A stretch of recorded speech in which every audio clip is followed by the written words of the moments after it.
So guys, this Tinubu's aid has come under fire by Aisha after he came out to criticize Peter Obi, saying that Peter Obi does not have the knowledge to run a digital economy. Neither does Peter Obi's team have any idea on how to manage a digital economy. Guess what? Aisha Yusufu has given them buzz. Now, this is a Nigeria where subsidy has been removed. People are paying through their nose. Data, I mean the telecom industry, they've hiked their prices. Now there is speculation out there that there is plans to also hike electricity again for the second time. One keeps wondering, if Tinubu is talking about digital economy, the first place he's supposed to start is to give Nigerians light. How do you operate? How do you run a digital economy when there is no light? When you are increasing electricity tariff every time and people can barely buy data. You buy data now, the thing will vanish. You need electricity, you need the internet. Now they've increased the prices of data in Nigeria. The telecom companies, they've all hiked their prices.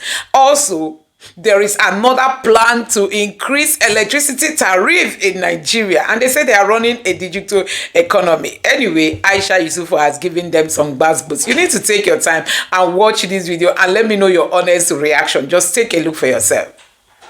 So you, in terms of that, you did not, Peter Obi did not convince you enough about how practical. Him and his team, I don't think, had practical ideas about the digital economy or even the expertise to run these things. So the issue of production that he was advocating for. Well, he's advocating manufacturing. We're never going to compete with China. I think it's very important for everybody to understand that we cannot be competitive in agriculture or manufacturing because we simply lack the infrastructure, period.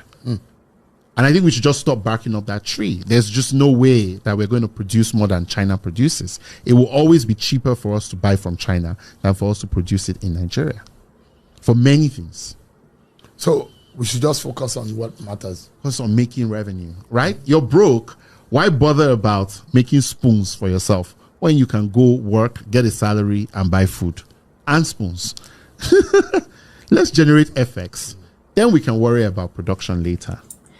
It is unusual in this country of ours. A man ruled a state like Anambra for 8 years. He wrested powers from the Uba, and they think that one is a softie. Somebody who can take power from the Uba. These were people who controlled Banuju, or whatever that one's name was. These were murderous people who killed Barnabas Igwe, the NBA chairman. I believe in it. Look, these were not easy people. Peter Obi fought them to a standstill, took over the state, made the state work to the point where people are clapping years after he had left. There is a basis to be excited.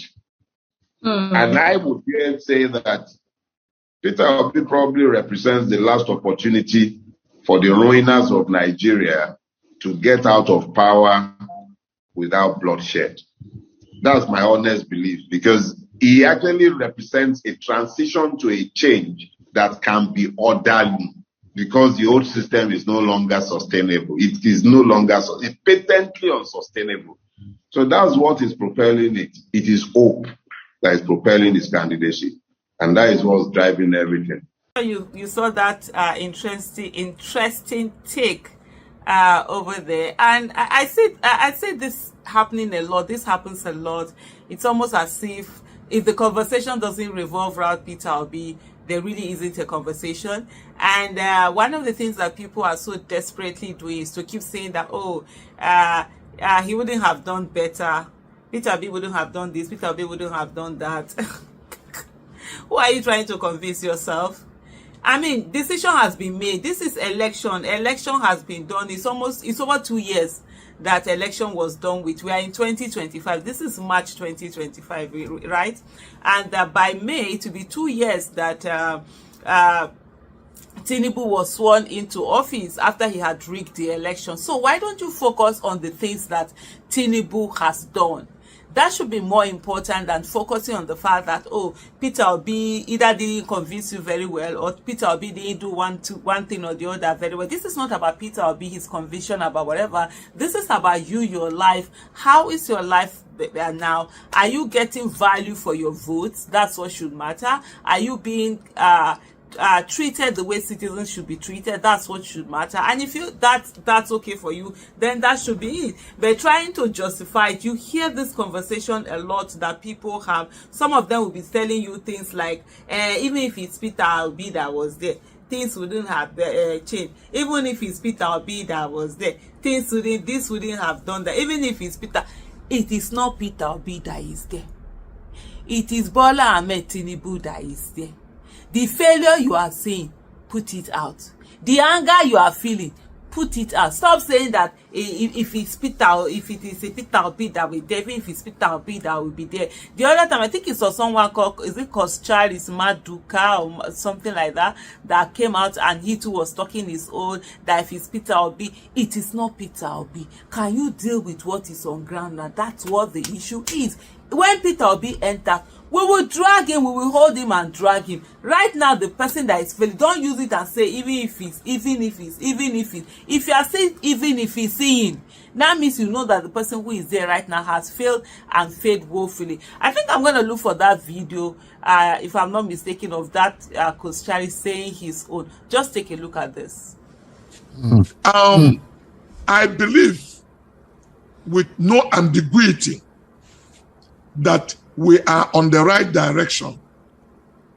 People, I'm in Nigeria, people have asked me, will this country, will Peter Obi have done anything different if he won the election? I said no.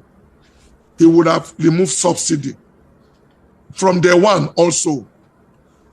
Naira need to find his value. But you know, it's hard for me to say this because you're a rich man. What are you talking? But what I'm saying is that the government should be more disciplined to use the money they have removed in the subsidy to put it in infrastructure, so that people that you have taken from them, those who are flying private jet from subsidy money, their business is spoiled.